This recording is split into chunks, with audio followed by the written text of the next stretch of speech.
For coming to our colloquium this afternoon. It's my pleasure to introduce to you Dr. Jeffrey Anderson from the National Center for Atmospheric Research, NCAR.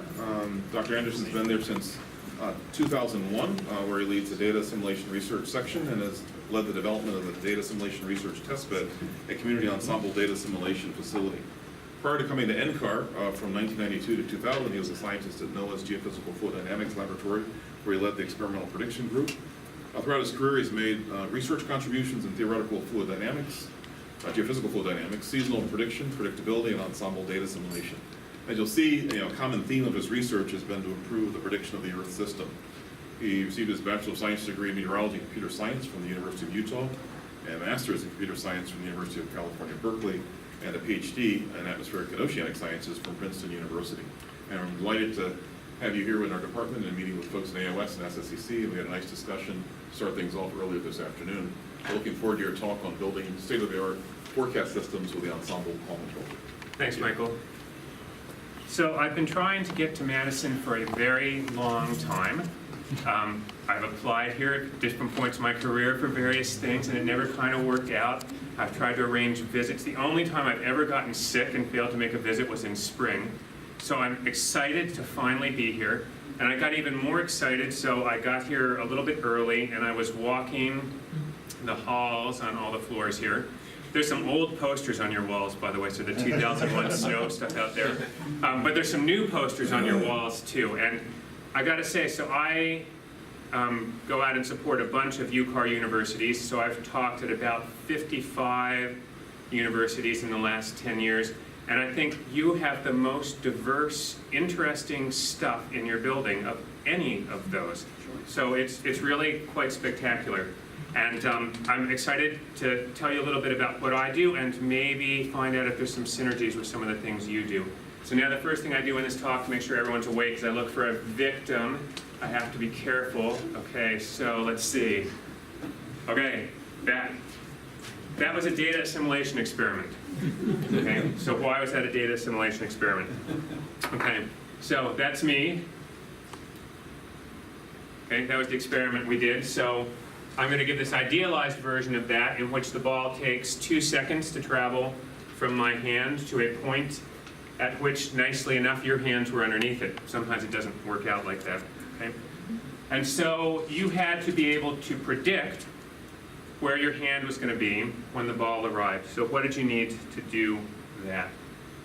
So the first thing you needed was a prediction model, which is in your neurons, okay? But the prediction model in this case is pretty simple, okay? So high school physics, uniform velocity in the x direction and acceleration of gravity in the y direction, so we got that nice parabola that we saw. And again, your brain's used to doing data assimilation experiments, so you had a pretty good model. Now here's the problem. You don't know much about me, so I'm no longer the world's greatest athlete, and maybe I never was. So we were probably a little bit uncertain when I did that about exactly what the initial velocities in x and y were, what the initial position that I let the ball go. So there were some issues for you in trying to catch this, and maybe those issues looked like this originally. You didn't know any of these things about me. You had some sort of probability distribution in your neurons again. And so really, when it started out, it looked something like that, okay? Any one of those could have been the one. So in one of them, after 2 seconds, it's still up here bouncing off the roof. There are some other ones that bounced off the floor. And there's maybe a few here. This is 50 of them, I think, shown. There's a few that are kind of close, but there's a lot of uncertainty as you start out. So what are you going to do? How did you manage to catch the ball? Okay, so you combined with your prediction model some observations. In this case, the observations were from your eye, and they're probably pretty accurate, but they might have had some problems. You were probably wondering if you were covering your face instead or ducking and all these things. So in this simulation of the experiment we just did, I'm going to assume that we have some sort of stroboscopic observation of the ball, so maybe a camera flashing or whatever else. So about every half second of this 2 second trajectory, we get an observation. And there's some uncertainty, like there is with all observations. Maybe our camera has some jitter or it's out of focus or whatever else. So I've indicated that uncertainty with just these circles around it. So what's observed is the red plus, and every half second we get an observation. And so as the ball was coming closer to you, you got these observations, and you also had your information from that original huge fountain of balls coming out of the uncertainty in my hands. So what are you going to do? What you're going to do is data assimilation. This is one of many terms that float around different fields for combining a prediction model and observations. Data assimilation, the term came out of numerical weather prediction very early on, which was really and still is, numerical weather prediction has really been one of the leading places for the technology that goes on here. But this stuff is omnipresent. Okay? Wherever you go, something like this is happening. Your driverless car is doing this as an example in this same way. Okay? Hopefully better than early NWP. Okay, and so data assimilation combines observations, forecasts. In the atmospheric literature and in some other parts of geoscience, that produces an analysis. Statisticians would call it a posterior. And here I'm going to develop the world's most accurate and also least efficient data assimilation system. Completely impractical, but we can start with this to see what data assimilation could do. And basically, I'm going to go back to this uncertainty in the release of the ball from my shoulder, my arm, the velocity.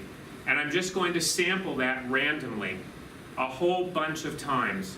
And then I'm going to see what happens to the ball under my prediction model with that sample. And what's shown here is I actually took, in this particular case, 5,000 samples. And in each one of those cases, I got a trajectory, a parabola of the ball. And those trajectories were closer or farther away from the observation that I took after half a second. What I've done here is color-coded the 50 that were closest to that observation, and the closer they are, the darker blue they are. And so these are really representing a probability distribution, a sample of a probability distribution of possible trajectories of the ball after half a second. The dark blue one's more likely, the light blue one's less likely, and then there's a huge cloud of really, really light blue ones that you can't see. Okay? And so I'm going to refer to this thing as actually an analysis. It's an ensemble analysis after half a second. Okay? And shows me about my uncertainty in the ball. Okay, so now with data assimilation, I can build, and most geophysical data assimilation systems are sequential like this: observations, model, analysis, and then from that analysis we can use that as initial conditions for a subsequent forecast.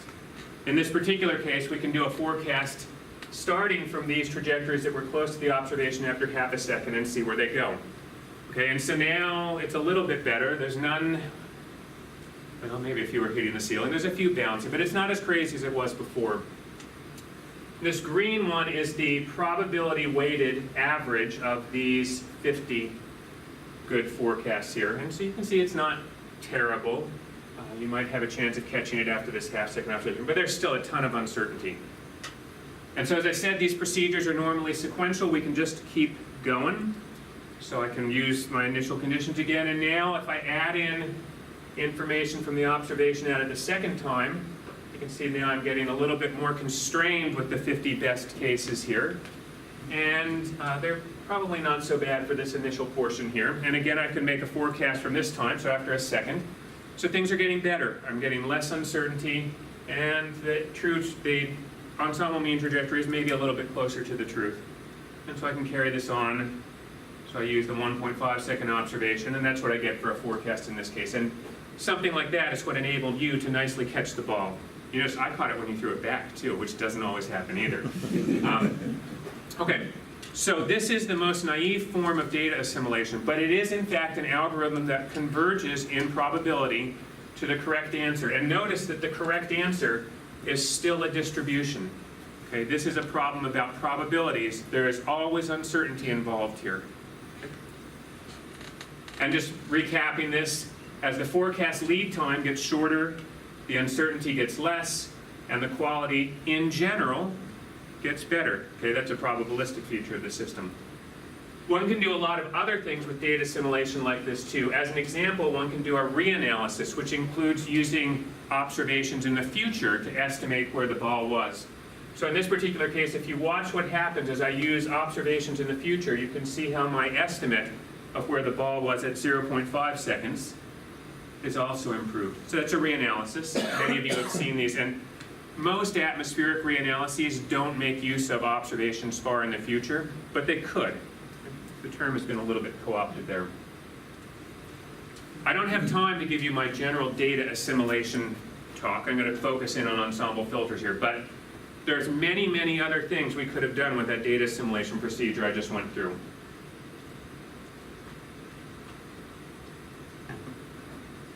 Okay, so we had analyses and forecasts, which we saw. The smoother was actually the reanalysis. We could have estimated model parameters, and in another talk I show how you can land on an unknown planet, throw the ball in the air, and determine what the gravity is on that planet. I did that experiment once in a climate model from NCAR, see what the value of gravity that works with numerical weather prediction was. It came out to about 7.8 seconds squared. You may wonder why that could happen. We could talk about that later. One can try to estimate model errors. Okay, why is the model not fitting the observations? Or observing system errors. Why is the model not fitting the observations? Or maybe both together. One can design observing systems. Okay? One can do, in advance, ask questions about what are the possible impacts of a new satellite instrument that measures A on a numerical weather prediction system. One can estimate external forcing. If there was a strong breeze blowing in the room, we could have estimated that breeze by seeing how the ball deviated from its normal trajectory. In a space weather model, we could estimate things about the incoming solar forcing that would be external. And in fact, for better or worse, I can estimate anything that's correlated with the model or the observations in this case. Okay, we talked about sensitivity analysis in a meeting earlier.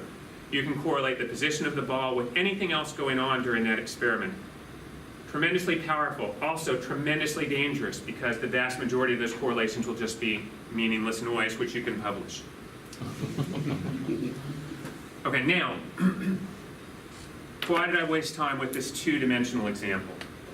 First of all, I'll point out this was really a four-dimensional example. There were two hidden variables, which were the x and y velocity. They didn't immediately show up in that schematic I was doing, but they were there, and they were in the equations in motion. So you've already seen, and I hope understand, a data simulation problem in 4 dimensions, more than you can easily visualize normally. It turns out that although geophysical models are big, one can simply think of them as being a vast phase space of many dimensions through which a ball is moving. That ball represents the vector of quantities that say what the state of the model is. For instance, the gridded temperature and wind values in an atmospheric model. That may be a million-dimensional space, but the ball is just moving through it. And in fact, everything we've done here so far is agnostic to the dimension of the problem. We could apply exactly the same thing to the ECMWF prediction model with 100 million variables. Now, it might be computationally expensive to do that, and that's what's going to motivate the rest of the talk. But the solution itself, completely general. You're done. You know everything there is to know about theoretical data assimilation. Okay. Equations. So there's graduate students in the room. There may even be there are some math people in the room too. In general, I don't like equations. Okay, my entire career has been around trying to think about the equations without having to remember them. But I'm going to show some equations for those of you who might like them, and then I'm going to show some pictures for those of you who are like me, who don't like them. So hopefully I can help both types of learners here. So this is just the model. So x is a vector of all the quantities in the model. For the ball, it was u and v velocity, x and y position, so 4 variables. And this is just my forecast model. Okay. It may be a deterministic model. More generally, it's really a stochastic model because I don't know my model. And so I've got a deterministic stochastic part. But that's just a forecast model, your favorite atmospheric model or ocean model or whatever. And I'm going to make observations of that model. I'm going to call them little y sub k. And so that is a vector of observations at a particular time, t sub k. In our case, there was just one. Well, actually, it was 2. It was the x and y position of the ball or something correlated about them. And h is just some function that maps from my state at a particular time to what I think the observations returned from that instrument would be. Okay? H was really simple in our case. It was just take the x and y components of where I think the ball is in the model. But it could have been something that converted that to what a radar gun in a corner at a certain angle at the back of the room could be. That would just be some other function of h that acts on x and tells me what an instrument would see. And those observations have noise on them, and for now I'm going to make life easy, although at the very last slide I'm going to talk about this again. I'm going to assume that that noise has zero mean, so the observations on average are right, and that they have a diagonal, uncorrelated observation error variance. In other words, the error in the x position and the y position of my observations are not correlated with each other. And that's why I had little circles, okay, for the observations on the case I had. I'm going to define a set, capital Y, at time tau. Capital Y at time tau is all the observations that have been taken at previous times and the time tau. So all observations up to and including time tau. So if I started my assimilation procedure yesterday, it would be all the observations yesterday and all the observations up till now, today. And so I can now define, I think everybody can see because of the screen in the back too. I'm just going to define probabilistically the problem I'm trying to solve in this notation. I'm looking for the probability of x, my model state, at time t, given all the observations up to and including time t. Okay? That's an analysis. If I want to make a forecast, I want to find the probability of my model state x at some time t greater than the time at which I have currently gotten observations. So t is the time where I started. I go to times in the future and make a forecast ahead of observations. By the way, I should have done the thing. You can ask questions, and if people who don't ask questions fall asleep, I am holding a weapon. But I'm not very accurate. Seriously though, questions are welcome. I've got in a slide for around 12 hours. I am happy to basically help people understand at any point when I'm not making it clear enough. Okay. Do it. You went through equation 1 too fast. Equation 1. Okay, this one. Literally, just a forecast model. And so it is giving me the change in my state vector x time t. Okay, I'm going to use that with some numerical procedure to move my model into the future. So that could be an atmospheric GCM, like the Sept Global Prediction System model, for instance. Does that help? Yeah. Yeah. And there are formal reasons why I split it into a deterministic and stochastic part, which don't worry about it right now. If you're interested in that level of detail, I'd be happy to talk about it afterwards. Yeah. Does G include parameterizations, therefore? It could, yes. As an example, for those of you in the know, G would include something like SCEBS or SPPT, perturbed physics, that are in various large models now. But most of the, I mean, what we think of as parameterizations in our weather forecast models, aside from the stochastic ones, are made in that. Most of them have historically been in F. There has been a continued push, led initially by ECMWF and Tim Palmer about a decade ago, to more and more stochastic parts. In fact, the right thing to do is to have that stochasticity for this problem, because we really want the distribution of x to be the same as that unknown distribution. And since we know the model isn't perfect, we would prefer to be sampling something about that imperfection with a stochastic part here. Again, for today's theory, this will not play an obvious role. It is, in fact, essential to the underlying theory if we spend more time on it. Okay, good. That's a good level of question. So on subsequent slides, and I'm going to rip through this slide for today. The only key point on this slide is this. I'm actually going to apply Bayes' rule. And everyone who suffered through sort of standard curriculum in the US had Bayes' rule at some point with single variables. It turns out that Bayes' rule is easily extensible here. You remember what it is, you're splitting something up, and I'm going to skip. The people who like equations have now seen their equations. There they are. So there's Bayes. This is assuming the noise is white in time, which lets me drop all the observations from previous times. Okay, so people who know equations get that. And the denominator is just something to normalize this thing, because I have to get a probability distribution out. Okay, so the math people get this. Okay, the rest of us are going to start thinking about it like this. What I actually have here in my final data assimilation equation is I have a prior or forecast. This is all the information about where the ball is now, say at 1 second. It's that probability distribution. The probability of x at some time t sub k, given all the observations up to and including some earlier time. So it's a forecast. I then have new observations, y sub k, taken at time t sub k. So taking it 1 second here. This is the likelihood. It is the left-hand term in the standard Bayes derivation. What it says is, what is the probability that I would have observed the ball where I did observe it if x were an actual particular value? If the truth were here, what's the probability that I would observe the ball here? That's what the likelihood is. And this is the analysis, the posterior. So we'll come back pictorially to how this works in some simple methods in a moment. What I'm going to do now is go back for a minute. The method I showed you before, which involved this huge number of samples, was actually an incredibly stupid particle filter. It turns out that there are much more sophisticated particle filters that statisticians have developed, and those particle filters still involve doing a number of forecasts and comparing those forecasts to the observations, saying whether they're likely or unlikely. However, there are smart things one can do to eliminate unlikely estimates formally, and to duplicate likely estimates formally, to make this problem scale much, much better than the silly way that I did it. However, even with all those enhancements to make it scale much, much better, particle filters are still far too expensive for atmospheric applications right now, and there is a huge research effort underway to try and come up with ways to make them affordable, which I will not talk about today. Instead, I'm going to show a few more equations, and following that I will show it even clearer pictorially what's going on. I'm going to tell you what the Kalman filter is.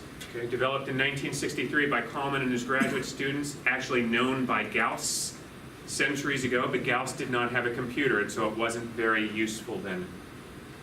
The assumptions made for the Kalman filter are the following. In our forecast model, that was the equation one we had questions about, the Kalman filter assumes that the model is linear. Okay, so x equals ax plus b. Okay, A is now a matrix, x is a vector. And it assumes that the stochastic part is Gaussian, or normal noise, so it's just a big multi-dimensional bell curve. Okay, if you make those assumptions, then it turns out that the state vector itself will also have a Gaussian, or normal probability distribution. In addition, Kalman makes the assumption that the forward operator, the thing that maps from where the ball really is to what we think our instrument is going to measure, is linear.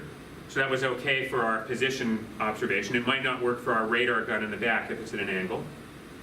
And the assumption that we already made, basically, that the observation error is also normal. So those are the assumptions in the Kalman filter. And the Kalman filter is based on this, and this is the part that Gauss knew. This is really simple. I actually teach this stuff to high school students, and so when you don't get it today, it's just because we don't have enough time and I'm not very good at making it clear. But this is simple stuff. It's just products of exponentials. But it turns out that this is a simple fact that follows from the normal distribution. If I have a normal distribution, these are multi-dimensional now, with mean a vector mu1 and a covariance matrix sigma 1, so that is a d by d dimensional matrix, and I multiply it times another d-dimensional normal with mean vector mu2 and covariance matrix sigma 2, that product is itself normal. Okay? And that normal product, it is trivial to compute the covariance. So the covariance of the product is simply the inverse of the sum of the inverses of the variances. Okay? We'll see a picture of this in a minute. And the mean is simply the covariance weighted average. So if I have small covariance, that means I have a very good idea of where the mu1s are. Maybe that was my prior. And large covariance, not such a good idea of where the observation was, so it was kind of a noisy observation. I would end up giving much higher weight to where the ball was originally, but I'd add in a little information about where the observation thought it was. Picture coming. There's also this term at the bottom, which is just going to normalize out in the methods I'm doing, so we're not going to pay any attention to it because it's ugly. Okay, so backing up a step, remember that we got from our data assimilation from Bayes this statement. And in the Kalman filter, we've assumed that our forecast distribution is Gaussian, and we've assumed that our observations are a linear function of Gaussians. That makes them Gaussian. So we have a Gaussian times a Gaussian, and Kalman tells us then, and the product of normal tells us, that this is also a Gaussian. And we can get the distributions from those formulas on the previous page. So picture, if this is the X position of the ball and this is the Y position of the ball, there's uncertainty associated with it, and because I'm assuming Kalman is applicable now, I have a mean position and then I have this two-dimensional normal distribution of uncertainty around it. The truth is somewhere over here with high probability. That's my prior. I have an observation. The observation is over here, and it has a normal distribution because we're assuming Kalman, and so it has a normal distribution centered somewhere over here. The product of a Gaussian with a Gaussian is a Gaussian, as Gauss and Kalman told us.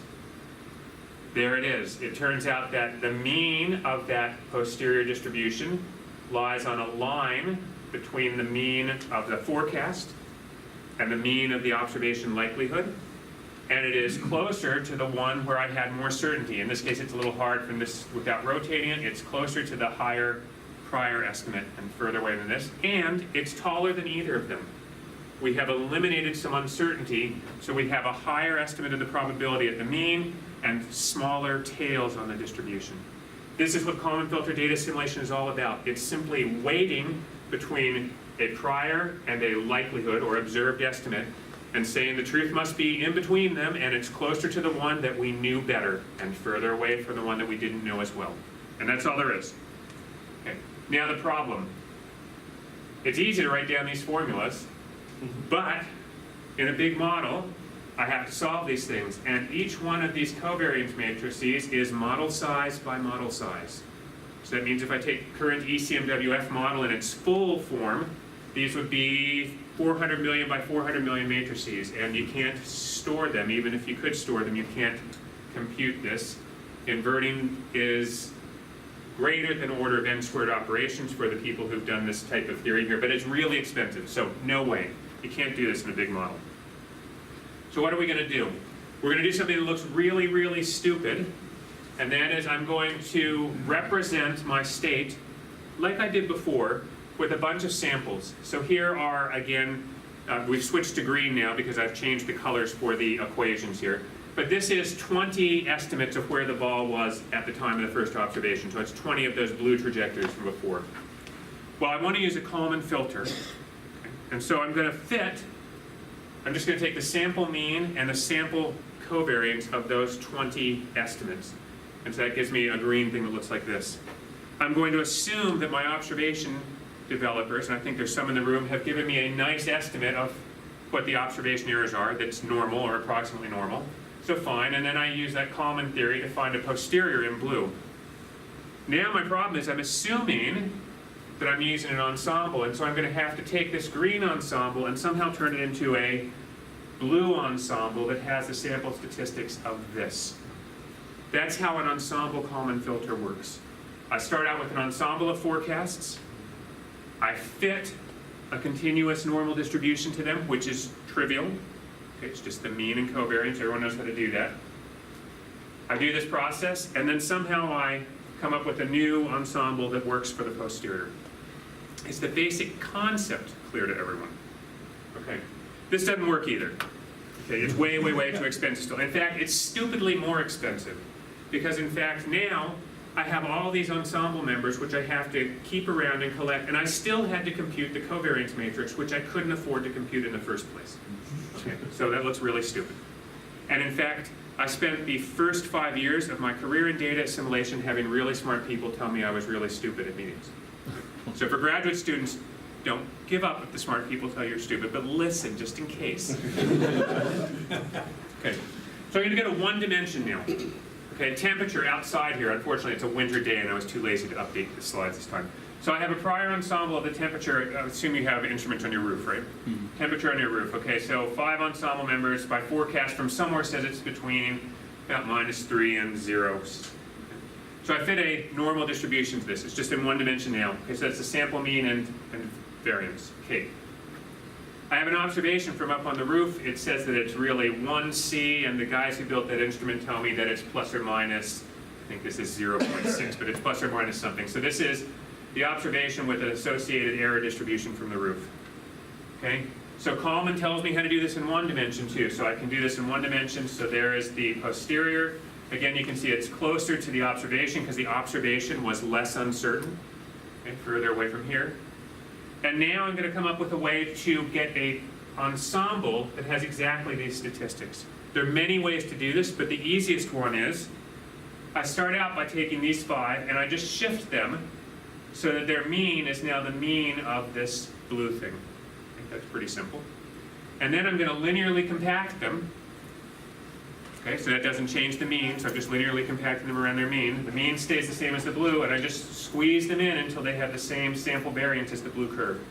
I'm done. I'm ready to go. Great, this works in 1 dimension. Okay, so now I have one more little problem.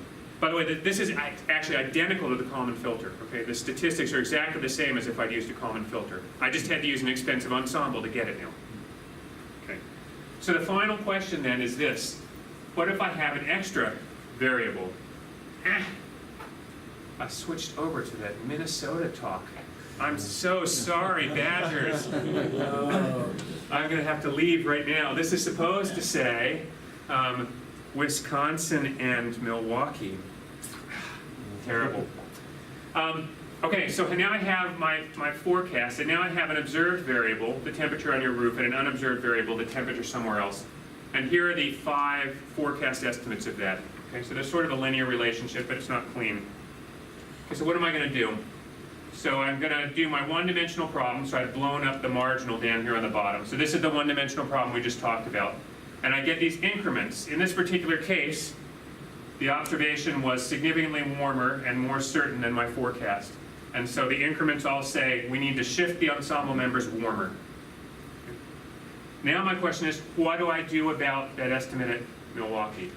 And it turns out that there's this magic thing about normals, and again, Gauss appreciated this. It turns out that all you have to do is a linear regression. Everything is linear regression in data assimilation. It's just always hidden in various ways. So it turns out if I take a least squares fit through this bivariate distribution of temperatures here and temperatures there, I can just regress these increments. Okay, so this is projecting each one of the increments onto the slope of that line. And then I regress them over onto the unobserved variable. There they are. And so I get 5 increments for the unobserved variable. It says that the unobserved variable needs to be warmer than my forecast, and that makes sense. These things are roughly linearly correlated. So in general, when it's warmer here, it's warmer there. And my observation said it's warmer here than I thought it was. So it's also warmer there than I thought it was. So the beauty of the ensemble Kalman filter is we're done. You can do this process over and over again, given an observation for all the model variables, all 400 million of them if you want. Okay? And the theory tells us that those things all come out right by just doing this bivariate problem. And the theory also tells us that we can do the observed variables one by one. And so we just have this really big problem that's computationally more tractable and does not require huge amounts of storage. Okay, and this leads to a procedure that looks like this. This is the general ensemble data assimilation procedure. Here I have the state of my model at time t sub k, and I'm just showing 3 ensemble members in the blue asterisk. Each one of those asterisks represents the entire state vector of a huge model. So millions, hundreds of millions of quantities in case of big models. And I make a forecast. 3 is not enough forecasts to do it for real, but in the picture it works. So I make 3 forecasts out to the time where I have some observations, t sub k plus 1. I compute my forward operator for the first one of those observations, which maybe was the temperature up on the roof. So h tells me if I take my model state, maybe I just interpolate temperature from my model grid to the rooftop is what h is. And so now I have this scalar estimate, 3 prior forecast estimates of the temperature on the roof. Well, we know how to do that problem. We've seen that before. Okay, so we get the information from the instrument. We compute increments using the Kalman filter equations. We adjust them using the procedure we had before. And then we just regress those increments onto the state variables one by one by one. And the theory, as I said, tells us that we can do that in that fashion. And the beauty then becomes that, and this references the software I'll talk about in a while, you can get parallel performance on this because you can get the impact of each observation on all the state variables at once. It's beautiful for current generation computers. Okay, so this has been a lot of material really, really fast. But the bottom line is this. In developing the ensemble Kalman filter, we found a way to use ensembles to represent normal distributions, and then we found a way to update by only doing a univariate problem like this for the observation and a bivariate regression like this. It is a way around that problem of having to represent those huge covariance matrices and invert them that we found in the normal Kalman theory or in the linear algebra. And this is what makes ensemble Kalman filters work. Now there's still a reason why people were calling me stupid in 2003. Question back there. Yeah, so I'm missing something in there. Doing this all sequentially, the covariance between different members of the state variables will create adjustments that will be duplicate, right? So in fact, no. And that's the beauty of the product of normals. In fact, as long as you do one observation at a time, all the observations to the state variables, you get the right answer. There is no third order terms that are involved when you're assuming normals. And that's why you can separate the problem like this. Does that make sense? If not, we can come back and look at it more mathematically later if you'd like. For now, trust me that in fact it works. And the algorithms that we use for ensemble filters actually are the exact Kalman filter if you use a large enough ensemble for any linear problem. So just to follow up on his Yep. point, because I think he was asking the same question that I was about to. You're not implicitly assuming that the covariances are diagonal. You're assuming that there's possible correlations between the variables. So that is a extremely loaded question. In the derivation, we assumed that in fact it was diagonal, that the Kalman filter applied.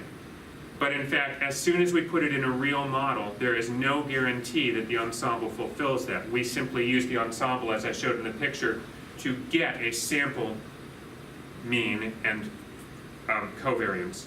And so in fact, when you leave the linear Gaussian realm, when we start getting rid of those assumptions that I made to start the Kalman filter, where I said this is Gaussian, this is linear, then all bets are off. The ensemble can, in fact, represent covariances that are not diagonal. It can represent nonlinear behavior. And you continue to just apply this same procedure, and it works.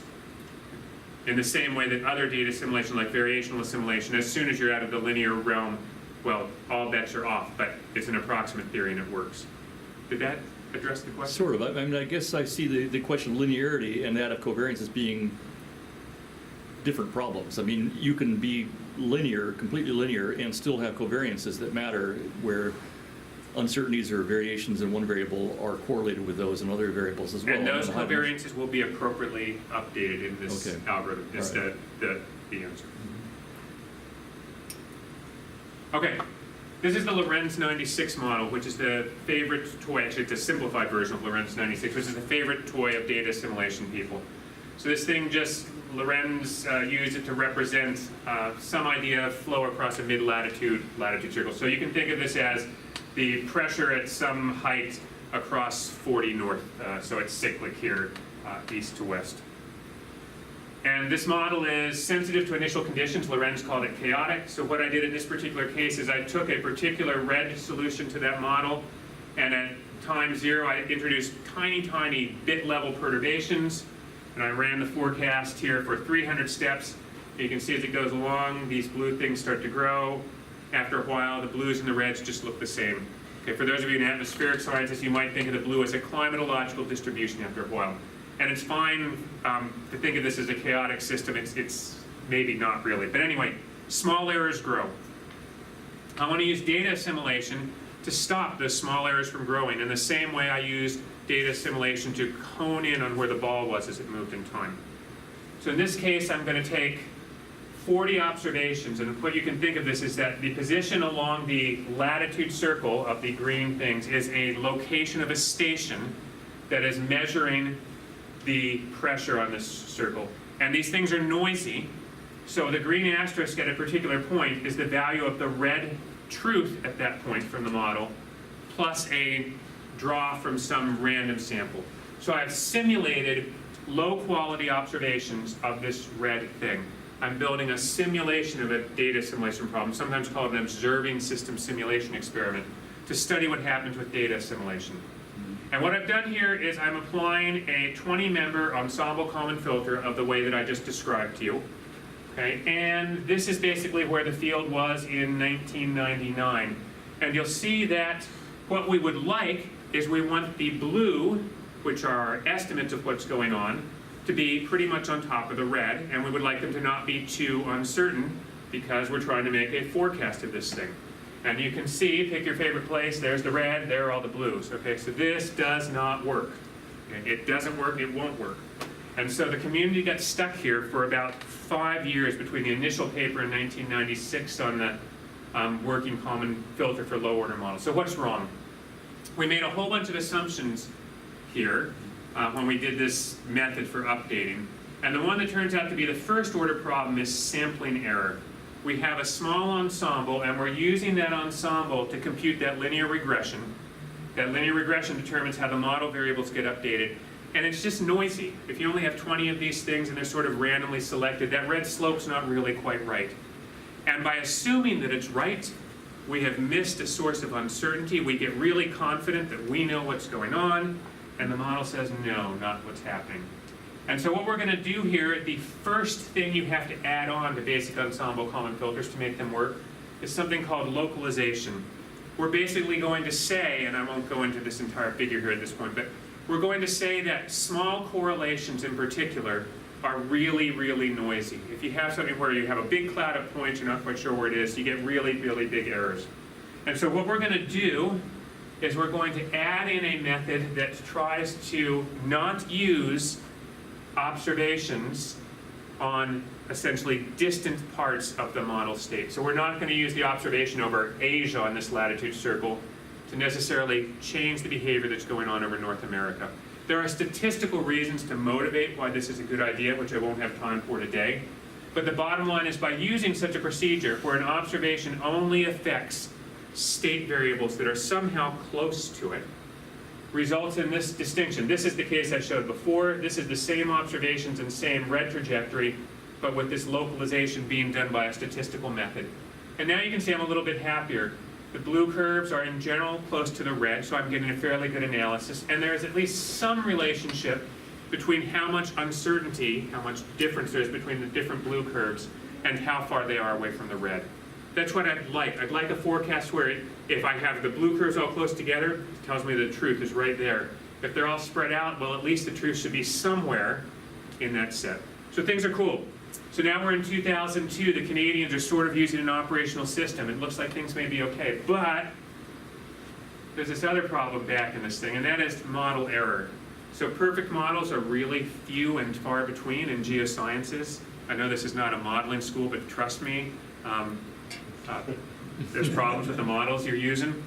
Okay, and so if you add in a simulated model error, I take that Lorenz 96 model, I'm going to change one of its parameters. And so I'm going to try to use a forecast, a set of blue forecasts from a model that's different. It diverges in time from true forecasts. And I'm going to go back to this data assimilation. So this has localization. Okay, this worked when the models were perfect. And at first it seems to be kind of okay. I mean, so far the blues seem pretty close to the red, but it's starting to be some issues in various places. And as we go forward with this, this will continue to get worse. What ends up happening is the blue normally hangs out somewhere in the vicinity of the red, so it's better than we had before with no localization. But it's in essence too confident. So for here, for instance, all the blues are packed together, but the red's over there. Okay, and so the blue is saying, I'm really sure that the truth is right here, and the red said, not so much, it's really shifted over here. What we've come up with is an overconfident prior estimate, prior forecast from our model, because our model's really wrong, but we're assuming it's right. And so the last piece for really functional ensemble common filters was this. We have to take our forecast prior. So if this is our 5 estimates of the forecast up on the roof again, the bottom green asterisk here, we have to say, well, yeah, that's what the model says, but really the model's crummy. And so I'm just going to have to say that there's some errors, and really my estimate of what's going on the roof, it's a lot less certain. I'm going to have to make the range of temperatures be from -3 to -1.5 instead of from -2.5 to this or whatever. I've got to put in more uncertainty. And this is a term called inflation. We're just going to push our ensemble out. It's, again, an extremely naive solution. It is highly effective. And so in this particular case, this is the final piece. I've got an ensemble common filter running. I'm automatically estimating the inflation, and as we go forward with this, we'll see that this was the case with no inflation, and as it goes forward and adapts, the case with inflation will work. Okay. So the summary is this. It is possible to build extremely efficient, effective data assimilation algorithms with the ensemble common filter, which I've outlined with you, but only if you include these methods to take care of sampling and model error. Okay? They are also fairly well understood, and they can be automated if need be. But when you apply these, you can end up getting behavior like this in very, very large models, including full operational numerical weather prediction models with ensemble sizes of order of 100, which makes these things computationally competitive with other methods for data assimilation. And you can see the distinction here. This case with inflation now, the uncertainty is larger, okay, but it is also encompassing the truth. So we're not seeing these cases where the red is far outside of my forecast estimates. Yes? It doesn't seem like that's true all the time, though, is it? It is not true all the time, so there is both a stochastic element to this where stuff happens by chance, and in fact, this is still not perfect. So the blue distribution is not exactly the same distribution as the red. But is your measure of success that there are fewer instances of that? Correct. Okay. And in fact, if we let this adapt further, it would continue to get better, but it will not get perfect because we do not have an analytic theory for outside of the linear Gaussian range, and so these become empirical approximations. I already read that slide. Now, this the quick question and then the quick sales pitch, yeah. So with the localization, is this some additional assumption being brought in other than just that there's no correlated? Yeah, so in fact, a significant portion of my personal research activity during the 2000s was trying to come up with an understanding of localization. Yeah. So the Canadians came up with it in essence by accident. They started with it as a computational crutch. I don't want to compute everything, so I'll do it easier. And it turns out that you can derive these things from assuming that there is sampling in the statistics of the ensemble, and you can derive this from fundamental sampling error concerns. We can talk about that more offline. So there is a second order theory that motivates this, but it is still empirical. Okay. And can I ask the same question about the variance inflation part? Is that recognizing that perhaps one of the errors was not as large as it should have been, or is this So I think I'm motivated if you think back to what I said with the example I gave here. Yeah. The first order, if model error is the big problem with not enough uncertainty, we're simply saying you have to represent the uncertainty in your prior and in your observation. However you can do that, do it. Yeah, this might relate to the end of that discussion. It looks like what you're doing with inflation is that you're allowing there to be you're allowing the model to veer from itself over time. Is inflation about is it accounting for more temporal variation? Or is it not about the temporal, it just happens to be like wherever there's uncertainty, it can push it into that area? So that question is complex. In fact, the results that were shown here involve, again, a sampling error algorithm. This particular one was one I developed in 2007, and it is adaptive. It looks at the differences between the blue curves and the red curve and the observed value over and over again and builds a statistical model. So it can do both temporal and spatial differences, and I think that's what you're talking about. If you're interested, we can talk more offline afterwards. Okay. Now, this was great. I really appreciate that there were questions here. I appreciate that everyone stayed mostly awake, so I did not have to throw stuff. Technically, my mission is to produce this, the Data Assimilation Research Testbed. Okay? So the Data Assimilation Research Testbed is software that does what I've just told you about. And it's designed to do this in a way where it is very carefully software engineered. It is supported by our team at UCAR-NCAR, which is beholden to university users, right? So our job is to support you to some sense. And it is designed, it's used a lot of places, including at Wisconsin. It works with many, many models that are out there, including almost all the NCAR community models, so WRF, MPAS, the CESM models, CLM, so on. It works with many, many other models, and the goal here is to enable data assimilation by people who are observationalists or prediction scientists who don't have to spend 6 years learning data assimilation theory. So, I had no idea how this was going to go. I have 17 hours worth of slides about the great stuff in Dart, and I'm going to do in like 3 minutes to try and give the students a feeling for what you can do. Okay, so the first thing is you can really do NWP with Dart if you want. Our goal is not to do NWP. We don't want to be the next ECMWF, but you can. And so this was the NCAR real-time ensemble prediction system. This was WRF with Dart. It was an ensemble of 80 members and then 96 members run over a 4-year period. It was done on this scale. The assimilation was done at 30 kilometers, but then the forecasts were done at higher resolution at 3 kilometers, a subset. There's a great web page that's still archived for this if people care about this type of application. And there are at least 5 other universities in the US right now that have been running real-time Dart assimilation systems to do weather for their local region applications. So you can do this. Okay? It's expensive. Okay? You can run assimilation for all these other models, okay, and including the next generation ones. Because Dart is so easy to set up, basically NCAR models come out with an existing Dart interface. Okay? We have data assimilation running before the model is done. It's there, it's free, it's supported. Atmosphere, space weather, ocean, ice, land, other stuff. As I said, I went around the building. I also did some work beforehand. I'm a little mixed on exactly what's here in Wisconsin. So I'm trying to gauge the interest in the room. And afterwards, if I missed your application or whatever else, either email or you can talk to me. I'm going to be around in this room for a while, I think. Okay. Space weather application. This is actually a high-top version of the CESM model. This is people trying to assimilate and see what happens on predicting stratospheric sudden warmings using upper atmosphere observations. This was new in that people hadn't done high-top models of this before, and the observations had, of course, not been assimilated at that altitude. So new observations, new remote sensing observations, new model applications are things that are accessible to a graduate student. This project was actually done originally by a postdoc at NCAR in an 18-month period.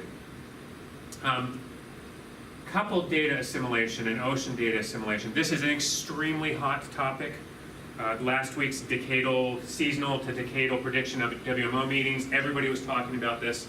This is an example of using Dart in a coupled atmosphere, ocean, land assimilation capacity. Again, this is publicly available with the CESM models if people are interested in either looking at output or doing short runs. Again, graduate students don't get involved in a project to do 10 years of data assimilation, but 1 month of data assimilation or 5 case studies of data assimilation, definitely doable. Tropospheric chemical weather, we have lots of users doing this stuff. And here, a lot of them are assimilating various remote sensing observations or retrieval of remote sensing observations, some of them from instruments that have a heritage in this building. This particular one was MOPPET and IASI being assimilated and then comparing them to TESS retrievals. So again, the idea that you can easily get into a model and try the impact of new types of observations, whether that's retrievals or other more direct remote sensing. I'm going to skip over the land stuff because I don't think there's a huge land presence here. But the one thing I'm going to show you on the land is this is an example of the last year of land stuff that's been done. Graduate student, senior researcher, postdoc, graduate student, postdoc, graduate student. Graduate students are getting theses doing data assimilation stuff here. They're also getting theses where they have a chapter on data assimilation. They spent 6 months doing something, putting in a new observation to an existing system.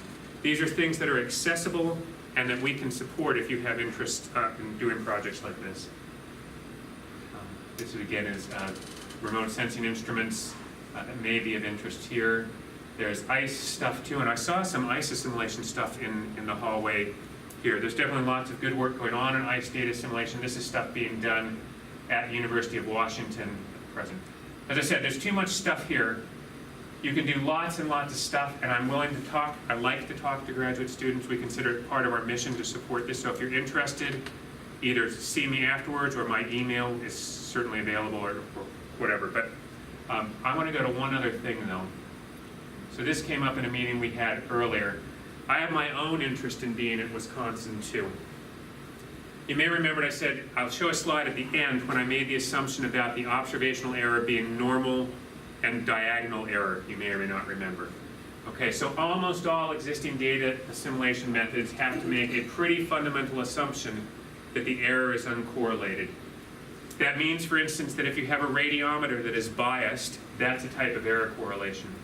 If you have retrievals where you generate 16 numbers in a profile from 4 channels of radiance, by definition there is correlated error in those things. And many other types of observational instruments have correlated error too, where one measurement can tell you something about the error in a subsequent measurement. Okay, I am very interested at present, and people on our team are, in working on methods to deal with these types of things. And in particular, I am interested in looking at people who have different types of retrieval observations who might be wanting to assimilate those in improved fashions. There are a number of methods out here. It's not like we're the only people thinking about these. There are methods, but they have not been widely tested, and so I think there is a good opportunity to make some progress on this type of stuff. So if anyone has interest in this thing, either talk to me while I'm here or contact me afterwards and we can see what there is to do. And I will stop there. Sorry for taking so long, but there were great questions, so thanks for your attention.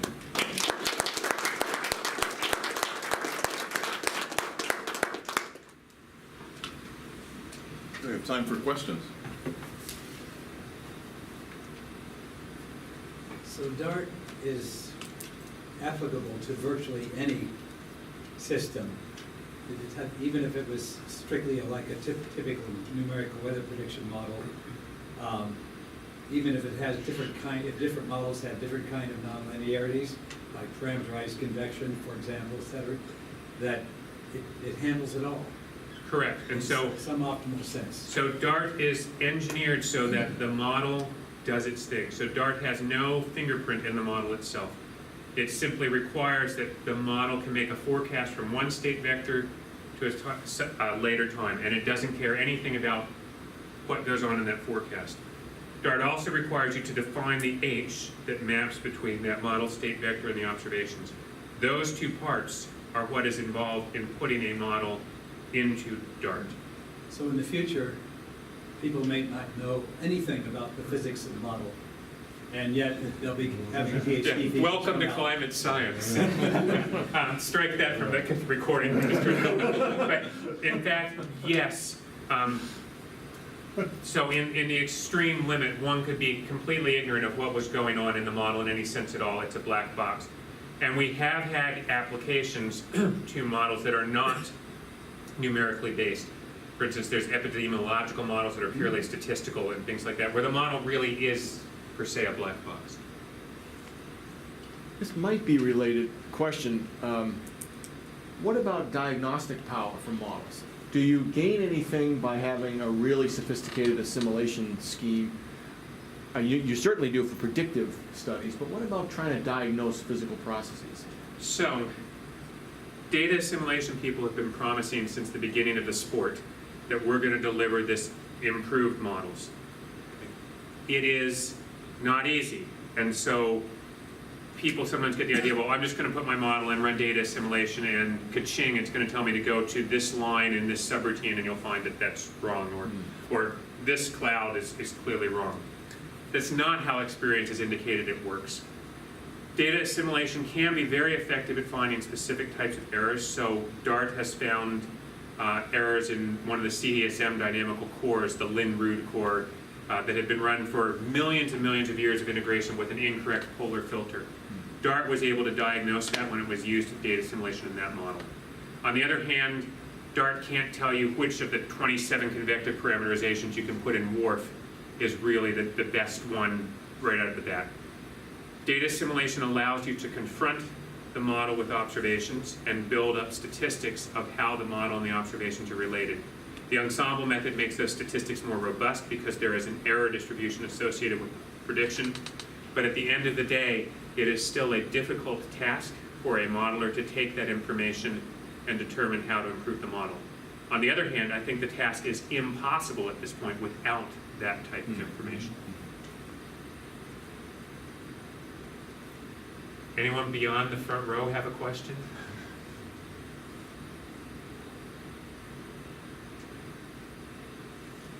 Okay, again, I'm not kidding that I like to work with students on these visits, and we host lots of cool student visitor programs at MCAR. So we have funded student visitor programs and everything else. So if you have any interest, let's talk. And yeah.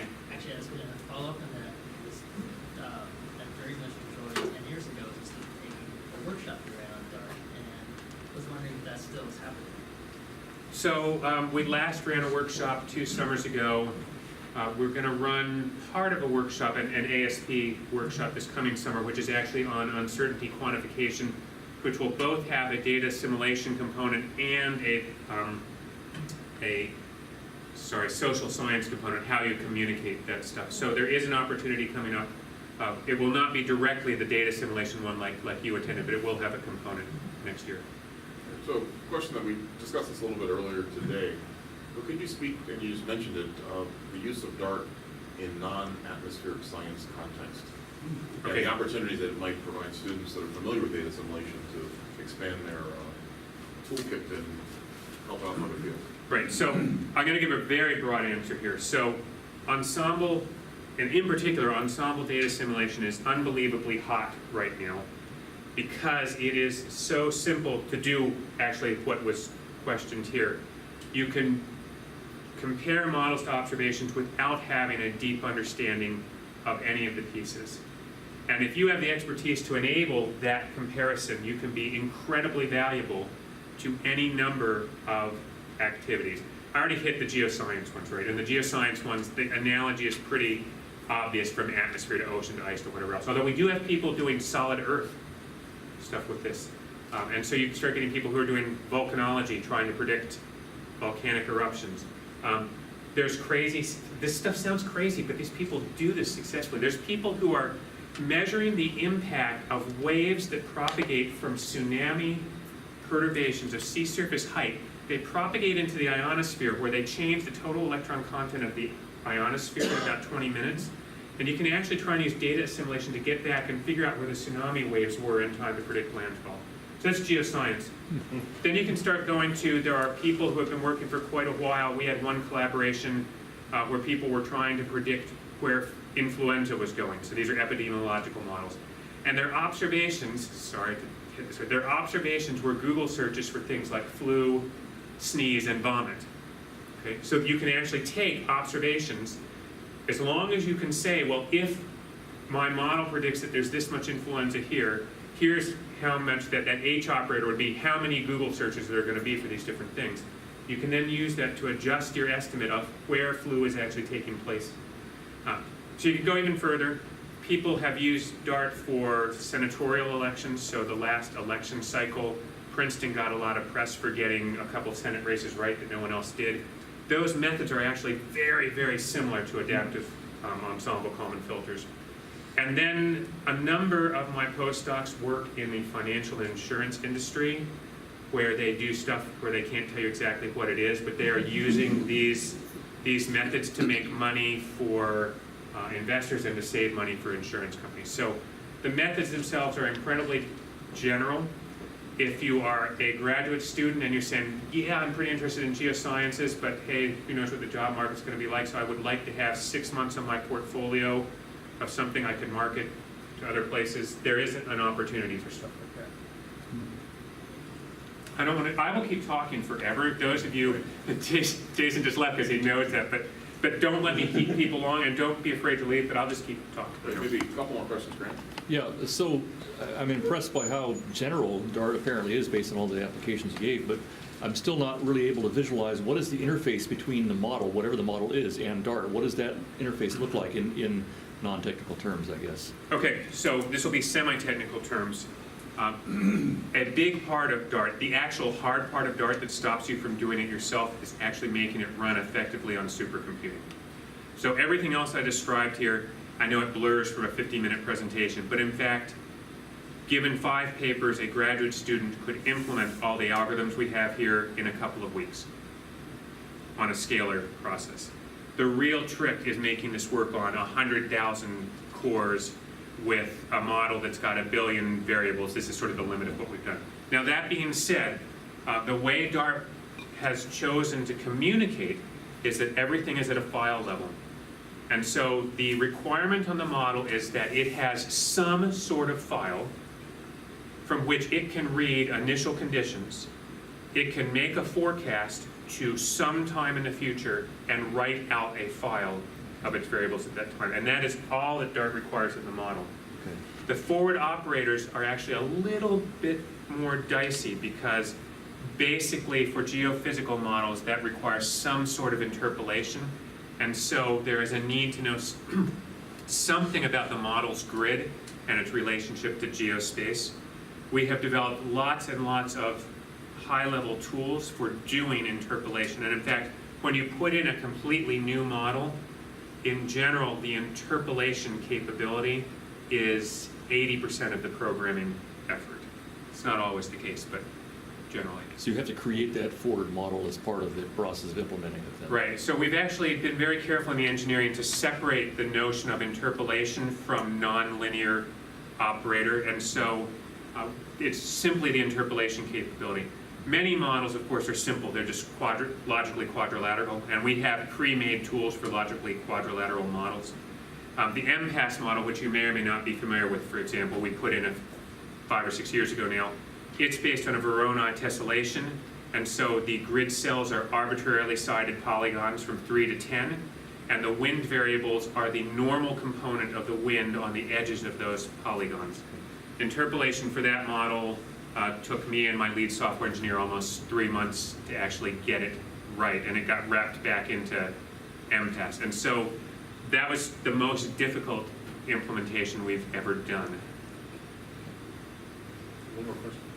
Is this reference here at the bottom of the slide, it's pretty old, but is this still a place to start for? This is a good place to start. So this was a BAMS article that was specifically written to introduce people to Dart without a huge technical backlog. So it gives a very high-level overview of the methodology, and then it gives some examples. Those examples are dated in a sense, but they're also timeless in that one of them's WRF, it's a coarser resolution. Gridded models, the more they change, the more they stay the same. They're still a grid, it just gets finer and finer, and there's still physics and everything else. So I think it is a very good place to start to just get an idea for what we're really doing. Well, let's thank our speaker.